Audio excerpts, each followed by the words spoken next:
എറണാകുളം വടക്കൻ പറവൂരിൽ 3.5 വയസ്സുകാരിയെ കടിച്ച തെരുവു നായ്ക്ക് പേവിഷബാധ സ്ഥിരീകരിച്ചു. കുട്ടി എറണാകുളം മെഡിക്കൽ ട്രസ്റ്റ് ആശുപത്രിയിൽ ചികിത്സയിലാണ്. എസ് ശ്യാംകുമാർ കൊച്ചിയിൽ നിന്ന് ചേർന്ന് കൂടുതൽ വിവരങ്ങളുമായി.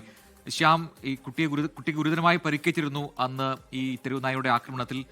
മാത്രമല്ല, ചെവിയുടെ ഒരു ഭാഗം നായ കടിച്ചെടുക്കുന്ന സ്ഥിതിയൊക്കെ ഉണ്ടായിരുന്നു. ഇപ്പോൾ ആ നായയ്ക്ക് പേവിഷബാധ സ്ഥിരീകരിച്ചു എന്ന വാർത്ത വരുന്നു. ആശങ്കപ്പെടാനുണ്ടോ? മറ്റാരെങ്കിലും അതേ നായ കടിച്ചതായ റിപ്പോർട്ടുകളുണ്ടോ?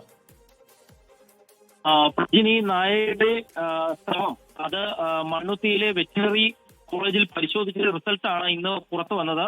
ആ റിസൾട്ടിലാണ് നായയ്ക്ക് പേവിഷബാധ സ്ഥിരീകരിച്ചിരിക്കുന്നത്.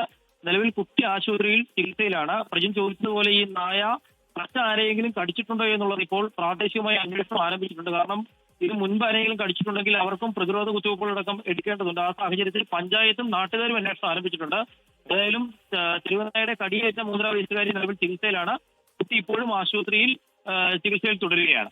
ശരി, എസ് ശ്യാംകുമാറാണ് കൊച്ചിയിൽ വിശദാംശങ്ങൾ നൽകിയത്.